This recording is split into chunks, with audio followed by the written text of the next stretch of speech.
pas être trop long pour que nous puissions passer un moment ensemble en communion avec la Sainte Seine.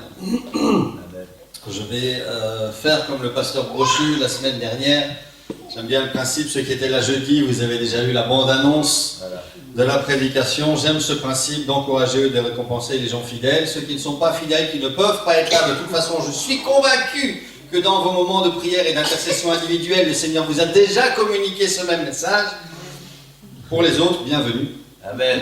Vous aurez l'intégrale ce matin. Amen. Alléluia. J'aimerais inviter ceux qui en sont physiquement capables à se lever ce matin. Alléluia. Alléluia. Nous allons reprendre le passage qui a servi de méditation pour cette semaine et qui a servi de référence pour la réunion de prière de jeudi soir, Exode 12, les versets 12, 13 et 14.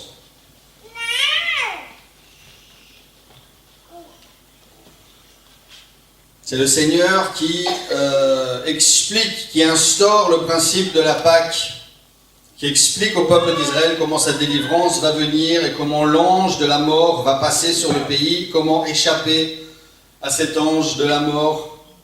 Exode 12, 12 et 13 nous explique, cette nuit-là, c'est Dieu qui parle, je passerai dans le pays d'Égypte et je frapperai tous les premiers-nés du pays d'Égypte, depuis les hommes jusqu'aux animaux, et j'exercerai des jugements contre tous les dieux de l'Égypte. Je suis l'Éternel. Yes. Le sang vous servira de signe. Et on reviendra dessus. Le sang vous servira de signe sur les maisons où vous serez. Je verrai le sang et je passerai par-dessus vous, et il n'y aura pas de plaie qui vous détruise lorsque je frapperai le pays d'Égypte. Verset 14. Vous conserverez le souvenir de ce jour et vous le célébrerez par une fête, en l'honneur de l'Éternel. Vous le célébrerez comme une loi perpétuelle pour vos descendants. Amen. Le sang servira de signe, et vous le célébrerez à perpétuité, vous et vos descendants. J'aimerais pendant quelques instants ce matin parler sur le besoin de la croix. Le besoin de la croix. J'aimerais que nous puissions fermer les yeux tous ensemble. Alléluia. Rendre grâce au Seigneur. Seigneur Jésus, nous te bénissons. Alléluia. Seigneur, tu es dans ce lieu ce matin et nous voulons que tu sois élevé, que tu sois glorifié. Rappelle-nous, Seigneur Jésus, ces moments particuliers. Alléluia. Utilise cette atmosphère particulière, Seigneur, ce moment spécifique dans l'histoire de l'homme pour nous rappeler, Seigneur Jésus, ta présence, ta puissance, ton autorité, Seigneur Jésus, et ce besoin d'être avec toi, Seigneur Jésus. Ce besoin, Seigneur Jésus. Alléluia, de pouvoir nous souvenir de ce que tu as fait. De pouvoir nous en servir, Seigneur Jésus, pour grandir. Pour être efficace, Seigneur Jésus. Alléluia. Nous te bénissons, Seigneur Jésus. Alléluia. Alléluia. Sois béni, Seigneur Jésus. Commence ce matin. Et termine ce matin. Commence une œuvre ce matin. Et termine ton œuvre ce matin, Seigneur Jésus. Alléluia. Alléluia. Alléluia. Alléluia. Merci, Seigneur Jésus. Merci, Seigneur Jésus. Alléluia. Alléluia. Que Dieu vous bénisse. Alléluia. Vous pouvez prendre place. Alléluia. Alléluia. Le besoin de la croix. Alléluia. Alléluia. Je suis reconnaissant au Seigneur parce que vous me connaissez, je ne suis pas quelqu'un qui aime conditionner son esprit. Je ne suis pas quelqu'un qui aime attendre après une occasion particulière, après un orateur particulier pour me dire « Ah, maintenant je vais chercher le Seigneur, maintenant j'ai besoin d'une bénédiction. » Alléluia. Je me repose énormément sur ce verset qui dit simplement « Cherchez l'Éternel pendant qu'il se trouve. » Amen. Alléluia. Alléluia. Mais malgré tout, il y a toujours quelque chose de particulier lorsque nous parlons de la croix. Lorsque nous parlons du calvaire. Lorsque nous parlons du tombeau qui a été rempli et qui a été vidé. Il y a toujours quelque chose de particulier, une ambiance, une atmosphère particulière, un esprit spécifique dans la prière lorsque nous commençons à prier concentré sur le sacrifice que Jésus-Christ a fait, sur cette croix. Cette croix qui, déjà à l'époque de la Bible et aujourd'hui toujours, on l'a encore vu cette semaine et nous allons en parler, est une source, est un sujet de scandale. Cette croix qui, dans le cœur et dans l'optique de Dieu, devait rassembler les gens, en divise énormément aujourd'hui. Pourquoi? Parce que cette croix est bien souvent mal comprise. Cette croix est bien souvent mal interprétée. Cette croix est bien souvent méprisée, négligée ou tout simplement ignorée. Ça ne change rien au fait qu'en avril 2018, j'ai toujours besoin de la croix. J'ai toujours besoin de la croix. De la même manière que ça a été présenté au peuple d'Israël, aujourd'hui, en 2018, le sang fait toujours référence. Le sang de Christ est toujours un signe de salut, est toujours un signe de victoire, est toujours un signe de délivrance. Et ça n'est pas une référence historique. C'est une révélation qui s'acquiert. C'est une expérience qui se vit et qui se renouvelle. J'ai toujours besoin de la croix.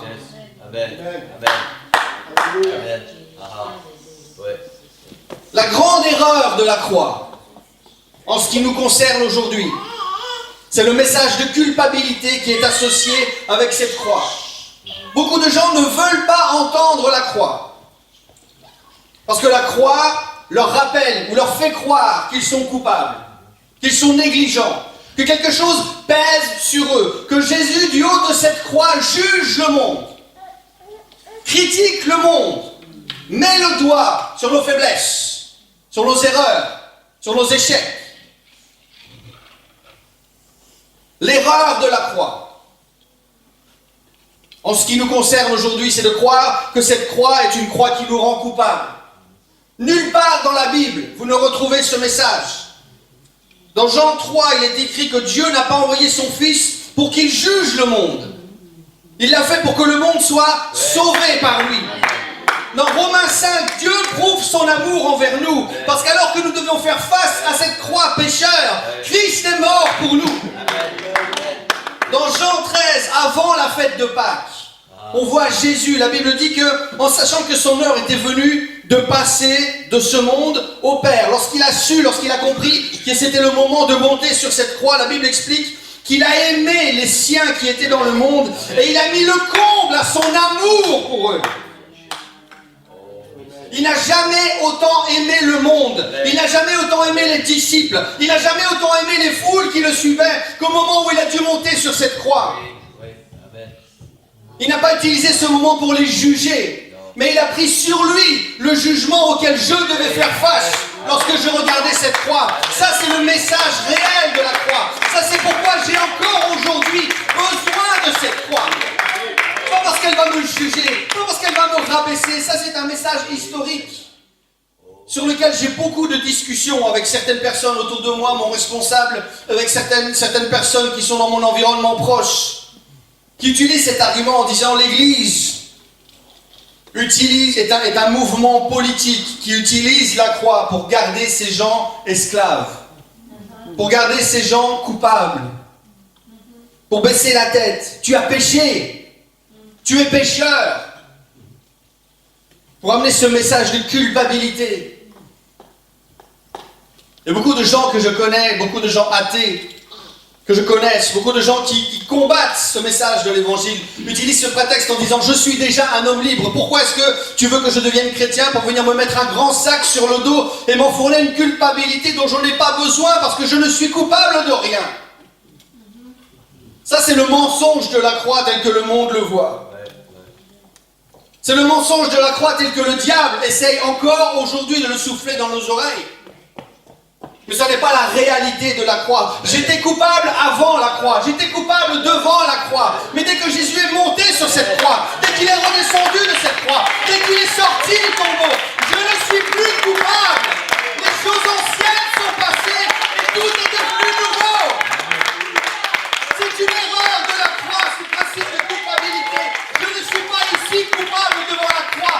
Je suis justifié, je suis racheté, je suis sanctifié, je suis lavé, j'ai un nouveau nom, j'ai une nouvelle identité, et toutes ces choses sont passées. C'est pour ça que j'ai encore besoin de la croix, parce que j'ai besoin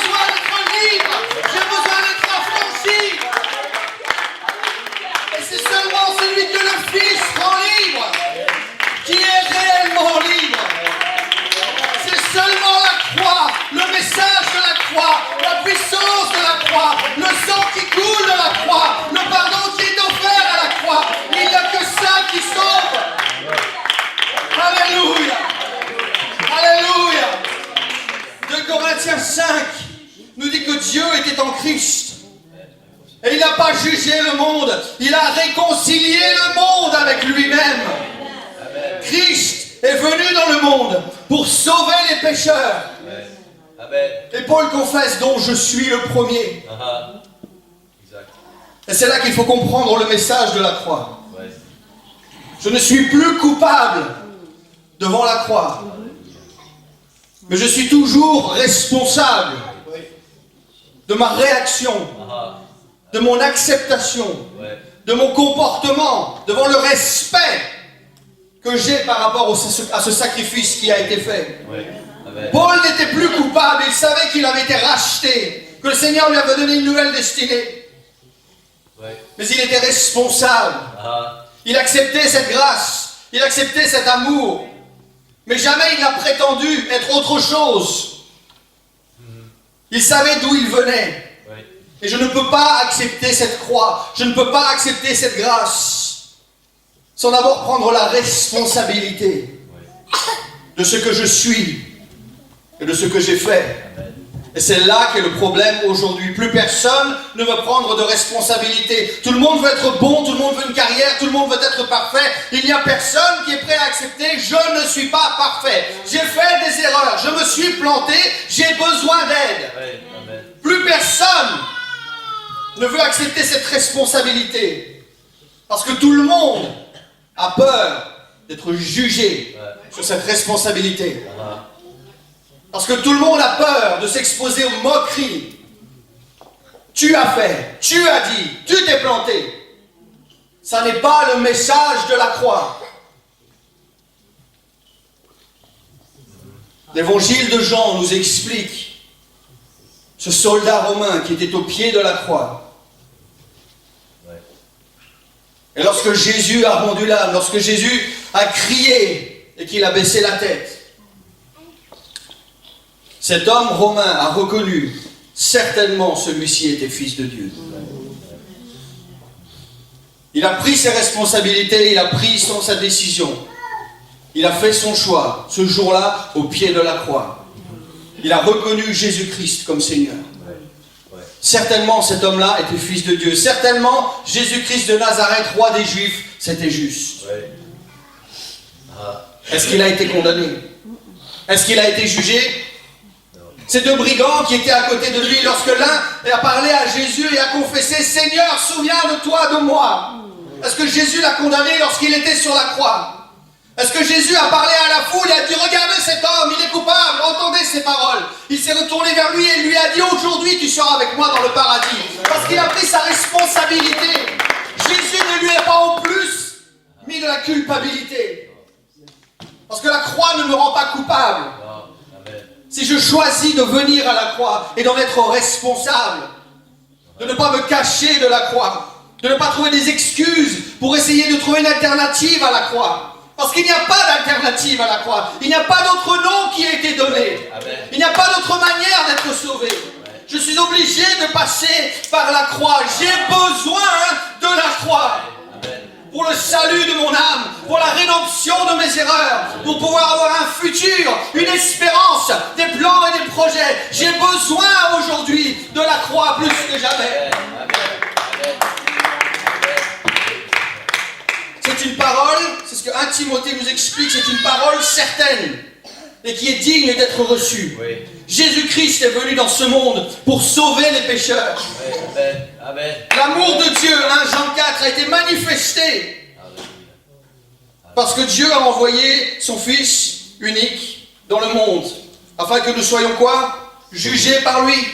Non, sauvés par lui. Ça, c'est le vrai message de la croix. Il y a ce mensonge de la croix. Je ne peux pas accepter la croix, je ne veux pas entendre la croix parce qu'elle va me rendre coupable. Non, elle va te rendre responsable, mais elle va te libérer de cette culpabilité. Elle va te libérer de ce poids, elle va faire de toi quelqu'un d'honnête et de réel. Pas une image de toi-même, pas une ombre de toi-même qui essaie d'être autre chose que ce que tu sais être réellement à l'intérieur. Elle va te rendre vrai. Parce que la croix, c'est un miroir. Tu vas venir tel que tu es, et là, Jésus-Christ, lui, va te changer. Mais tu vas prendre cette responsabilité. Tel que je suis, je viens à toi, Seigneur Jésus. C'est la réalité de la croix. La responsabilité. Romains 6, 23 nous dit clairement, le salaire du péché, c'est la mort. Point.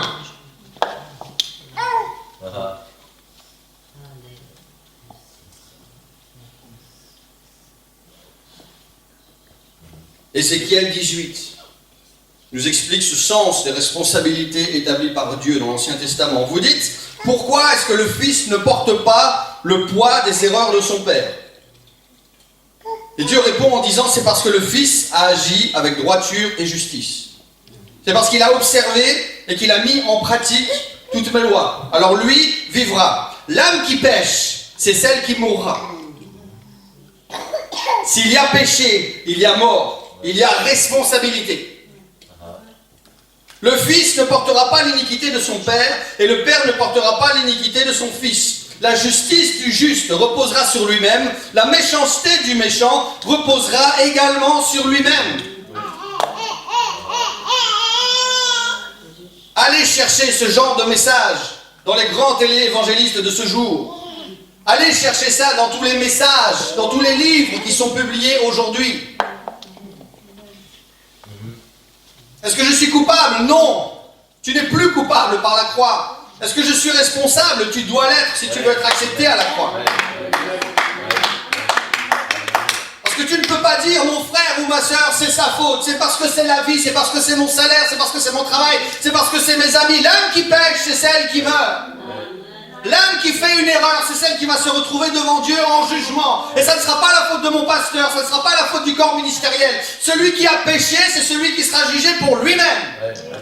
Ça, c'est la réalité de la croix. C'est la responsabilité individuelle. Et personne n'en veut. Parlez-moi de sa grâce. Parlez-moi de son amour. Dites-moi que je n'ai pas besoin d'être responsable parce que Dieu sait que je suis humain et qu'il va couvrir mes erreurs. Oui et non.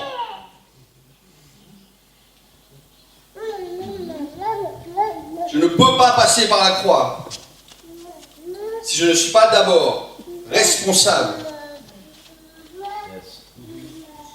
Et c'est pour ça que je ne suis pas d'accord avec ce que vous avez vu dans les journaux cette semaine. Ça a été démenti très rapidement.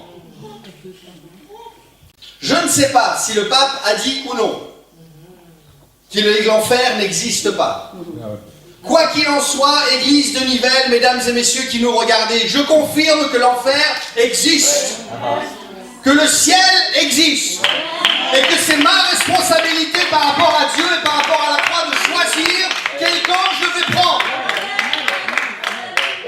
Je suis désolé, mais une âme qui est morte, je ne sais pas si ça a été dit ou si ça n'a pas été dit, mais une âme qui meurt ne peut plus changer d'opinion. Le choix se fait maintenant et je suis responsable de ce choix. Je me le suis fait rappeler par le Seigneur pour avoir eu un décès dans la famille récemment. Lorsque l'âme s'en va, ce choix est repris avec cette âme. Vous ne pouvez pas simplement vivre n'importe comment, vous laisser mourir, et au moment où vous êtes mort, vous rendre compte qu'il faut changer et que votre âme tout à coup devient pure et se présente devant Dieu au lieu d'aller en enfer. Il y a un ciel, il y a un enfer, et lorsque l'âme est partie, c'est trop tard pour choisir. L'âme ne disparaît pas. Parce que si elle ne va pas au ciel, mais qu'il n'y a pas d'enfer, elle disparaît où? On ne sait pas et on ne veut pas savoir et ça apaise ma conscience. Il n'y a pas d'apaisement de conscience. L'âme qui pêche va mourir. Le salaire du péché, c'est la mort. Mais, tant que je suis sur terre, j'ai le pouvoir de choisir si je veux être responsable. Parce que même si je dois mourir, même si j'ai péché, même si c'est moi qui dois porter la responsabilité de mes actes, il y a un don gratuit de Dieu qui lui est la vie éternelle. Et ça, c'est possible. Ça, je peux le décider. Ça, c'est la vérité depuis Genèse jusqu'à l'Apocalypse. Il y a un enfer.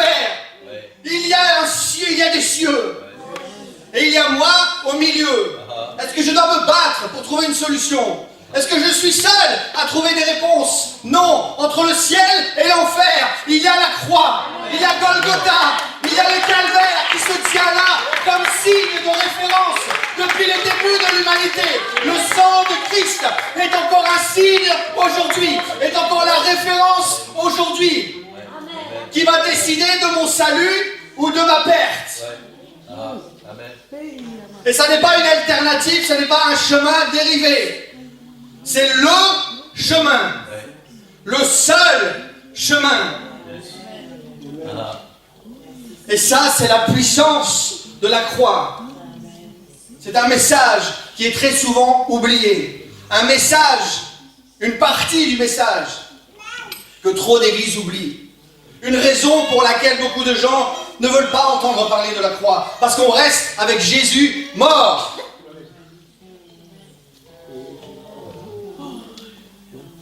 Et si Christ est mort, qu'a-t-il de plus que tous les autres? Si Christ est mort, Confucius aussi. Tous les autres philosophes aussi. La liste est trop longue pour commencer à les énumérer. Christ est mort. Oui. Il manque la deuxième partie du message. Bien plus. Il est ressuscité. Il est ressuscité. Ça, c'est la fin du message. C'est ce message qui est oublié tellement souvent et qui nous rend coupables. Il est mort parce que j'ai péché. Il est mort parce que je me suis planté. Il a dû mourir parce que je suis nul. Oui, mais il est ressuscité.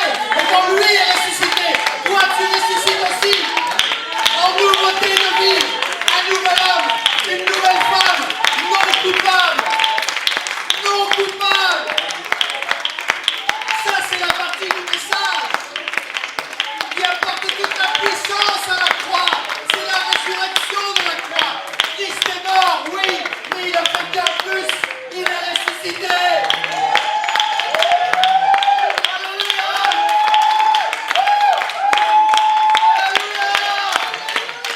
Alléluia.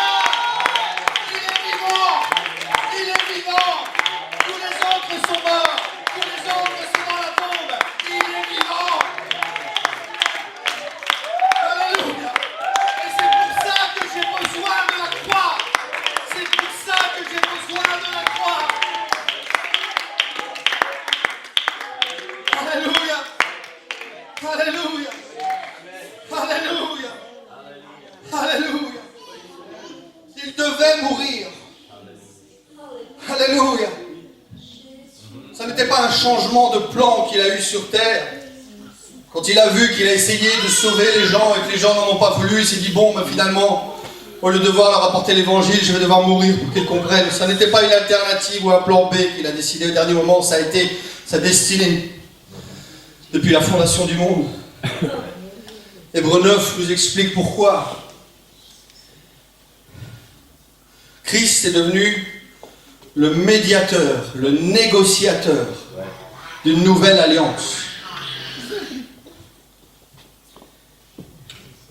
Pour que tous ceux qui ont été appelés reçoivent l'héritage éternel qui leur a été promis. Parce que la mort est arrivée. La mort de Christ est arrivée pour racheter toutes les transgressions commises sous la première alliance. Parce que là où il y a un testament, il faut que la mort du testateur soit confirmée. Un testament n'est valable qu'en cas de mort, puisqu'il n'a aucune force tant que le testateur est vivant. Je ne peux pas avoir de nouvelle alliance. Je ne peux pas toucher mon héritage tant que le testateur n'est pas mort. Je ne peux pas me présenter devant un avocat ou devant un huissier et réclamer un héritage tant que la personne qui a signé cet héritage est encore vivante. Christ a dû mourir pour m'offrir une nouvelle alliance, pour m'offrir un héritage que je ne méritais pas parce que c'était les transgressions que j'avais commises, dont j'étais responsable sous la première alliance. La première alliance me disait « tu es coupable ». La croix a changé ce message et dit tu es toujours responsable, mais maintenant tu as un héritage.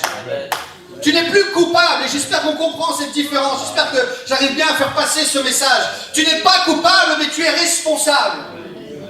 Tu ne peux pas être négligent en disant « Seigneur, je prends l'héritage ». Si tu ne fais pas partie de la famille, tu n'as pas le droit de te présenter devant le notaire. Si tu n'as pas une pièce d'identité qui confirme que tu es lié au testateur, tu n'auras aucune part à son héritage. Tu dois être responsable civilement. Tu dois être inscrit quelque part. Tu dois avoir un nom, tu dois avoir une identité. Tu dois avoir connu le testateur. Tu dois pouvoir savoir ce qui s'est passé pour avoir le droit de te présenter et réclamer un héritage. Tu dois avoir une relation avec ton Dieu. Tu ne peux pas te présenter devant la croix en inconnu et réclamer cet héritage. Tu dois être responsable. Tu dois reconnaître, certainement, cet homme était fils de Dieu. Certainement, cette croix, elle est pour moi. Certainement, ce sang, il est pour moi. Parce que je suis dans une alliance où tout ce que j'ai, c'est des transgressions. Tout ce que j'ai, c'est des échecs. J'ai besoin d'un testateur qui va pouvoir m'offrir un héritage différent. Amen. Amen. Alléluia. Alléluia. Alléluia, je vais vous épargner de la sueur et du temps perdu ce matin. N'essayez pas de racheter autrement que par la croix cet héritage qui nous est offert. Dans Jean 14, Jésus a dit « Je suis le chemin, la vérité et la vie.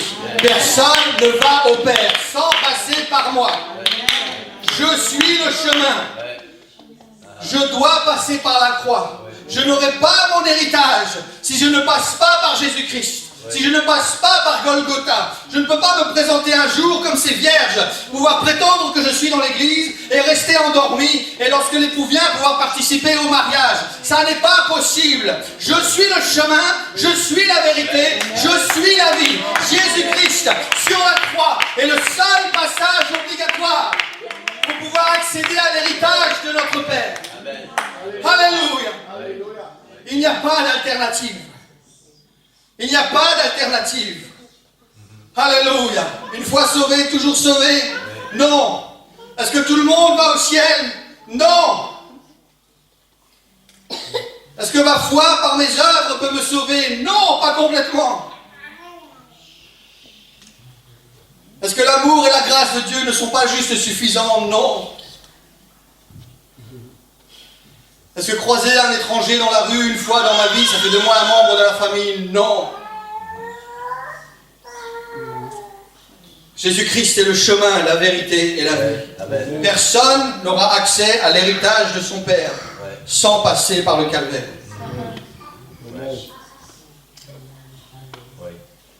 Alléluia. Alléluia. Alléluia.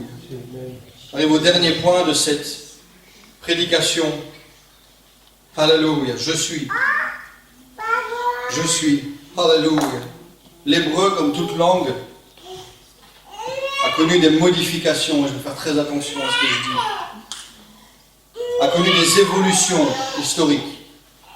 Si vous étudiez n'importe quelle langue, le français par exemple, il y a eu des influences avec toutes les conquêtes, le grec, le romain, l'évolution de la langue, le verlan, suivant la situation géographique dans laquelle vous êtes. Le français de France n'est pas le français du Canada, chaque langue évolue. L'hébreu a aussi évolué. L'hébreu tel qu'il est écrit aujourd'hui n'est pas le même hébreu qui est ce qu'on appelle l'hébreu, le paléo-hébreu, tel qu'il était écrit à l'époque. Je vous ai mis quelques exemples, ça n'est pas tout l'alphabet. Vous retrouvez dans la deuxième colonne le paléo-hébreu, c'est-à-dire l'hébreu ancien, comme il était écrit. Et dans la troisième colonne, vous voyez l'hébreu moderne, tel que vous le retrouvez aujourd'hui, dans tous les moyens de communication qui sont à notre disposition. Et donc, je suis, YHVH, dont nous avons parlé longuement la semaine dernière avec le pasteur Brochu. Alors, a aussi évolué, comprenez bien que le message n'a pas changé. La signification n'a pas changé. Le graphisme de la langue a changé. Ce que vous voyez au-dessus, c'est l'hébreu actuel pour je suis, YHVH. Ce que vous voyez en dessous, c'est le paléo-hébreu. Yod et Vav et. Je vous rappelle que ça se lit de droite à gauche. Je suis. Dans ce jour de Pâques, c'est déjà tellement intéressant de voir ces deux bonhommes avec ce qui ressemble à une croix au milieu. Il faut savoir que dans l'ancien hébreu, chaque symbole représentait un mot en lui-même. Donc vous utilisiez ces symboles mis ensemble pour faire des mots, pour faire des phrases, mais dans l'alphabet hébreu, chaque lettre représentait déjà un mot. YH, VH, Yod, He, Vav, He. Lorsque Moïse était au buisson ardent et qu'il a demandé à Dieu, quel est ton nom? Dieu lui a dit, je suis celui qui suis. Et lorsqu'ils ont commencé à l'écrire et qu'ils ont regardé la signification,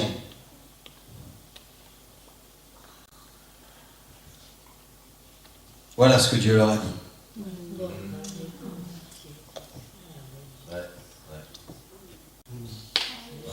De toute éternité, la seule chose qui a représenté le Logos, je suis celui qui suis, la pensée de Dieu depuis le commencement, c'était de mourir sur la croix pour moi. J'aimerais qu'on puisse baisser la tête tous ensemble ce matin.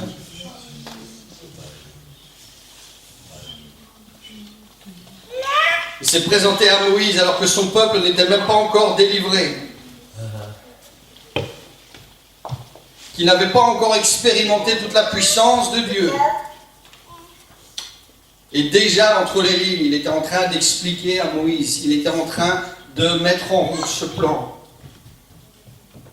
Je t'aime et je te choisis, je te sors d'Égypte. C'est ce que notre pasteur nous a dit. Je fais de toi la tête et plus la queue. Je vais faire de toi une armée plus nombreuse que le sable de la mer.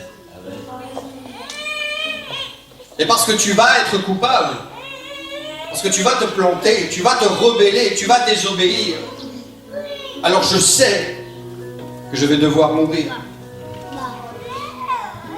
Et ça n'est pas grave. Parce que c'est comme ça que j'avais conçu ce plan. C'est comme ça que j'avais prévu notre relation depuis le début. Depuis le début, j'ai prévu de te réconcilier avec moi-même. Depuis le début, j'ai prévu de venir dans le monde pour te sauver. Depuis le début, j'ai prévu de venir dans ce monde pour que tu sois sauvé par moi. Depuis le début, j'ai prévu de mettre le comble à mon amour pour toi. Depuis le début, je savais que tu aurais besoin de la croix. Alléluia. Alléluia. N'approche pas cette croix avec un sentiment coupable, parce que c'est ce que nous étions, certains d'entre nous. Mais nous avons été rachetés par cette croix. Nous avons été lavés par cette croix. Nous avons été sanctifiés par cette croix.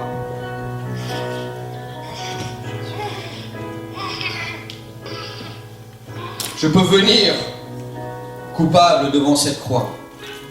Je ne peux pas rester coupable. Parce qu'il y a le sang de Jésus de Nazareth qui coule depuis plus de 2000 ans et qui appelle à lui tous ceux qui voudront honnêtement et sincèrement se présenter devant cette croix et reconnaître: Seigneur, je suis responsable de mes erreurs, mais je ne veux plus être coupable de ma situation. Alors le Seigneur offre une alternative. Le salaire du péché, c'est la mort, c'est vrai. Mais si c'est la seule chose que vous gardez, si c'est le seul message ou la seule partie du message qui reste dans votre cœur, c'est un mensonge. Parce que ce message n'est pas complet. Parce que le don gratuit de Dieu, c'est la vie éternelle en Jésus-Christ.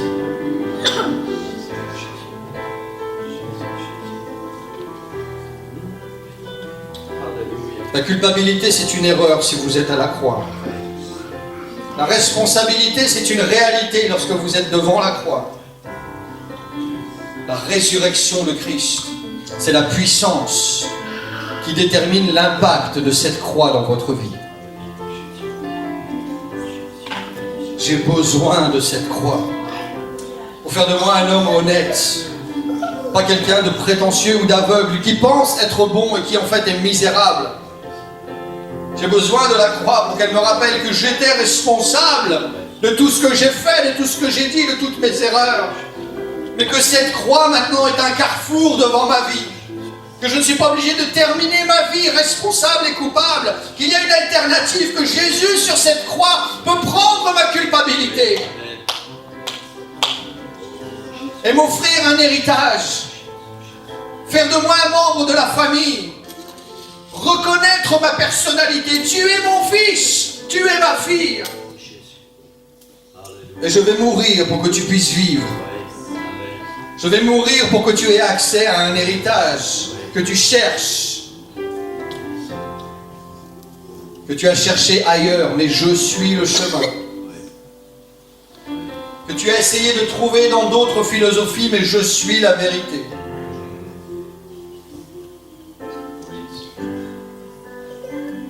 Tu as essayé de te donner un sens, mais je suis la vie. Tu n'auras jamais accès à l'héritage du Père si tu ne passes pas par moi, si tu ne passes pas par Jésus-Christ, mort et ressuscité. Tu as besoin de la croix. Ça, c'est la vérité. Alléluia. Alléluia. Alléluia. Parce que l'apôtre Paul enseigne le principe de la Sainte Seine. Il invite les gens à faire attention, à ne pas prendre ce repas, cette coupe, à ne pas passer ce moment indignement, à ne pas s'apporter un jugement sur eux-mêmes. Et vous allez me dire, ça on retombe dans la culpabilité. Non, puisqu'il termine le verset en disant, examinez donc vous-même et que chacun prenne part. Ouais.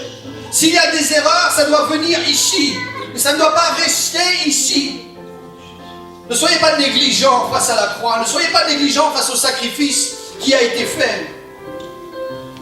Et je ne suis pas obligé de rester dans cette condition. Je ne suis pas obligé de rester dans cet état d'esprit.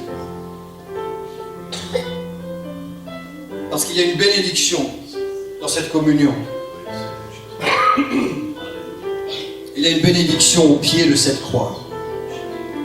Je ne peux pas juste la regarder de loin, me frapper la poitrine et rentrer à la maison comme certains disciples l'ont fait. Je dois venir au pied de cette croix, m'agenouiller face à ce Jésus-Christ qui a souffert, qui est mort et qu'on a descendu de cette croix. Ce Jésus-Christ qui a été mis dans ce tombeau, qui est ressuscité, qui a vidé ce tombeau. Et simplement faire preuve de responsabilité en disant, certainement, Seigneur, c'est toi le Fils de Dieu. C'est toi le chemin. C'est toi la vérité. C'est toi la vie. Et cette culpabilité va partir. Parce que cette confession fait de moi un fils, une fille de roi, un héritier du royaume.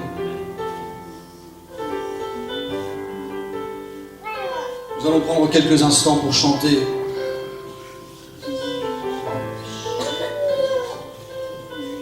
J'aimerais inviter l'Église à faire une prière de responsabilité maintenant. Seigneur, ça ne sert à rien que je me cache, que je vienne devant toi en prétendant que tout va bien si ça n'est pas vrai, parce que tu me connais, tu me vois, tu me sondes et tu m'as fondé, Seigneur Jésus. Alors je viens tel que je suis, Seigneur, pas forcément fier de tout ce que j'ai à présenter. Mais à défaut d'être parfait, Seigneur, je veux être honnête. Je sais, Seigneur, que si j'accepte cette nouvelle alliance, ce nouveau testament, Seigneur Jésus, si je viens vers toi, Seigneur, en personne responsable maintenant, avec mes forces et avec mes faiblesses, et que je présente tout ça, Seigneur, au pied de la croix, alors depuis la couronne des pieds nus Il y a du sang qui va couler et qui va couvrir ces choses. Depuis les trous qui sont dans tes bras, Seigneur, il y a du sang qui va couler et qui va tomber sur ces choses. Depuis ton côté qui a été percé, il y a du sang qui va couler et qui va couvrir ces choses. Depuis tes pieds percés, Seigneur Jésus, du sang va couler. Il va couvrir toutes ces choses. Je ne serai plus jamais le même.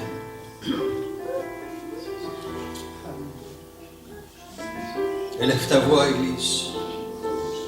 Et présente-toi en tant que fils et fille responsable, pas coupable.